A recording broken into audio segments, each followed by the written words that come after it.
It's so good to be with you all, and especially with you, Sarah. Sarah braved the weather to come from Birmingham this morning, of all days. Yes, that is worthy of applause. And I have a lot of questions for you, Sarah, but I'm sure you have one burning question for us, and it's, why do we live here? Yeah, you're right, because it's real cold. It's too cold. Yes, yes. And I also want to just thank you for bravely sharing your story today, because I know it's not easy to relive some of the things that you went through. And we'll get to the events of that day in 1963 in a moment. But first, I want to set some context to what was going on in the year of 1963.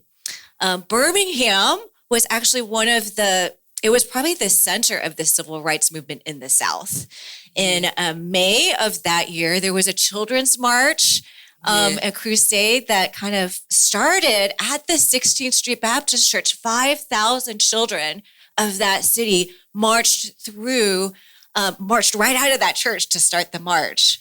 Yes, and many came from schools too. When the teacher turned their backs, the kids left school to march.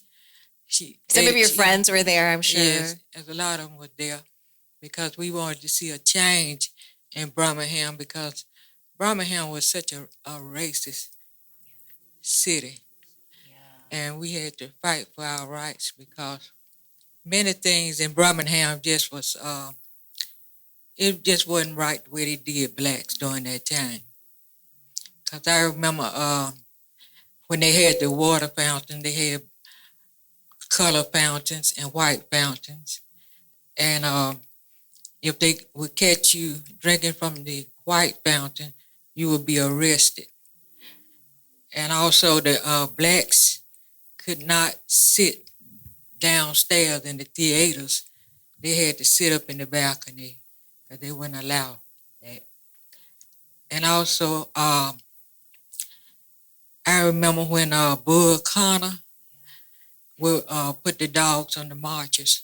Yes. He would ride around in one of those army tanks, and he would tell the police to put the billy sticks on the marches, and the police dogs. They had those German shepherds, and it was something. But the kids, they was brave enough to march through all of that.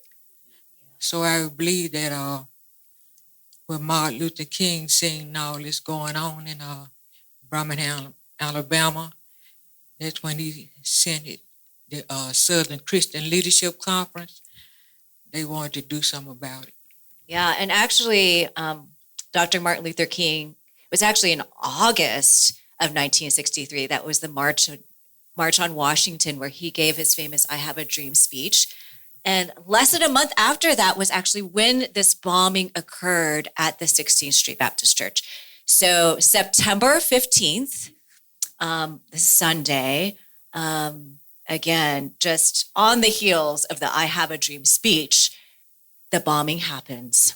And I would love for you to sort of take us through that morning and tell us what you remember. Well, I remember my mother, she got us up early that morning, because we was going to have a youth day program. And we were so excited, because we was going to take over all the duties that the adults usually do. So my sister Janie, Ed, and I, we left home walking. We had to walk about two or 3 miles to the church. So while we was walking, my sister Janie, she had this little purse in her hand, and we began to start throwing it and catching. It was shaped like a football. So we were just catching. We were laughing all the way to church that morning. And when we arrived, we went down into the basement. My class was in the basement, also added class. But Janie, her class was upstairs, so she left us and went on up to her class. So Ed and I, we decided to just stay in the ladies' lounge, since we was kind of late that morning. So while we was in the ladies' lounge, I began to look out the door because I could see my class sitting out in the middle of the floor, just waiting for them to turn out. So all of a sudden, I seen Denise McNair, Cynthia Wesley, and Carol Robinson. They came inside the door, and they spoke to us and went on to use the stall. So when they came out, Denise McNair, she was in front of the other girls, and Ada was by the window, and I was across from Ada at the sink. So Denise McNair, she walked over to Ada and turned around and said, she asked Ada to tie the sash on her dress. And when she turned around and she did her hands like that to tie it, boom, the bomb went off. So all I could do was just holler, Jesus, and Ada, but she didn't answer. So then later I heard a man holler, somebody bombed the 16th Street Church. And I found out who the men were later on when I had got at the hospital. He told me his name was Samuel Rutledge. He was one of the deacon upstairs. And when he heard the noise, he decided to take the steps down to see what had happened. But the step was blown away. And he jumped down, he told me. He jumped down, seeing me standing. And he came inside the church, picked me up, and they put me in the ambulance. The ambulance was already out there waiting. So they carried me over to University Hospital. It was Hilma at that time, but they changed the university now. So when I got there, someone said that I had to lay on a cot because the eye doctor went in. Because the debris, when it rushed into the church, it blinded me. And while I laid on the cot, that's when my sister Janie came in, and I asked her, I said, where is Addie? And she said that Addie had hurt her back, and she was going to visit me tomorrow. So I said, okay. But after they operated on my eyes, my mother was upstairs waiting on me. And that's when she told me that all the girls that was in the ladies' lounge with me, they was all killed, and I was the only survivor. So all I could do is wonder why they killed those girls, beautiful girls, never did any harm to anyone. And tell me their ages. You were 12 at the time, and your sister Addie? Addie was 14. Cynthia Wesley, she was 14. Carol Robinson, 14. And Denise McNair, she was 11, the youngest one. But after they took the bandage off my eyes, that's when the doctor asked me, what do I see out of my left eye? And at that time, I told him I could just see a little light. And he said, what do you see out of your right eye? I said, I can't see anything, so I was blinded in my right eye from the bomb. But I wanted to ask you about, well, there's so much there that you shared, and just the loss of all of that with your family, just being 12 years old at the time. Now, coming out of the surgery, what were some of how did your faith help you? Because I know that faith has been central to your life.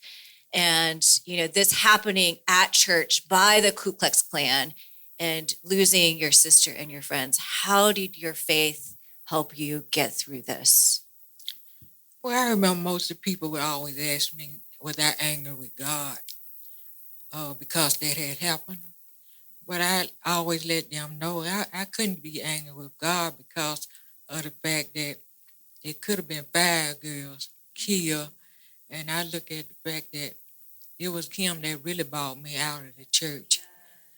Because when I began to see how the church looked after the bomb, I know it had to be God because the church was really messed up bad.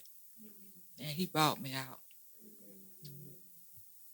And now you are sharing this story with others. and sharing a message, because I think you had to go through a lot in terms of your own wrestling to be able to forgive. And, this topic today is loving your enemies. And part of loving your enemies is forgiving them.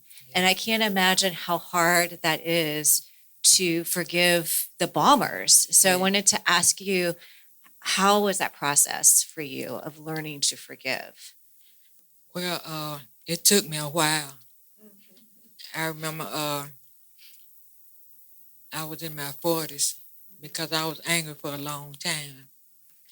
But I began to, attend church and learn about forgiving because God forgave us for our sin. So I know I had to forgive them because they was led by the devil to do something like that.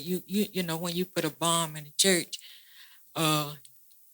he would lead you to do that. So I had to forgive those people uh, because I couldn't continue to hold that on the inside, and it helped me too when I forgave them. And with your eye injury and being blinded in one of your eyes, have you ever gotten restitution for that? I know you continue to see the eye doctor even now, right? Yeah. No, when that happened, and it was such a long time, I had been trying to get restitution, but I never did get anything. Most of the time I felt like they was just telling me to get over it, because it happened, but I couldn't get over it because they took my sister's life and my friends, and they injured me pretty bad, so I couldn't get over it. And I've been trying for a long time to get restitution, but they would I got word that the governor, she wasn't there at that time. She wasn't in office, but I expected her to right or wrong, but she just did it through the media. She said, I do deserve a heartfelt apology, but I was looking for restitution. I'm sorry that hasn't happened either. I think part of following God is seeking justice and also seeking peace. And I think you do both of those things in your life. I wanted to share this quote that actually I found on the internet. I think you were still hospitalized at the time because this was just a month after the bombing, and you were perhaps being interviewed when you gave this quote in October of 1963. You said, "As for the bomber, people are praying for him. We wonder what he would be thinking today if he had children. He will face God. We turn this problem over to God because no one else can solve Birmingham's problems. We leave it up to God to solve them." This is from the mouth of a 12-year-old who just lost her sister, and not knowing, your vision, what that would be like. To say those words required a lot of faith. Yeah. Yeah. And I think those words are really inspiring for us today. Yes, it is. We're gonna have to really love one another. You don't judge us like Martin Luther King say by the color of our skin. Because we all human beings, and we should treat each other as human beings, but we all have the same blood. So just because we have different colors, we have to have love in our heart for each other and stop hating each other, stop hating one another because we are not the same color as they are. Yeah. We just got to love each other regardless of what color we are. And what kind of motivates you to keep sharing this message that was so well put, this message today in 2014, to get up and come to blustery Chicago to share this message with us? What motivates you? Well, motivation, I would like all the people to know that it haven't been like this all the time. We went through something. We went through a lot of racist things. And we got to know that the death of those girls, it brought on this civil rights bill was passed through their death, the voting rights, because many young people wasn't here at that time, and they need to know this and try to do something that are important in life instead of just drinking and drugging, and shooting each other. It's time for us to really love each other for what we had to go through at that time. And it really was. The bombing really shook up the nation and was a turning point in the civil rights movement. As you said, it really helped push through the Civil Rights Act of 1964 and other changes. And so the death of these little girls, it was by blood that this was. I mean, there was sacrifice for and hard fought fight for what we have today. And we're still, keeping on. What message do you hope to share, or what you have learned from this experience with us? Well, I learned a lot. When I was going through all the trauma that I was going through with, I began to do things that I shouldn't have done, drinking and smoking marijuana, doing all this. But it taught me a lesson. When I got sober, I still had that same problem. So I had to really go to God. And that's where I got my healing, because the drugs and the alcohol didn't do me any good. But when I began to get my life straight with Him, that's when the healing began. Yes. And I think for healing personally, healing for our nation, it can only come from God.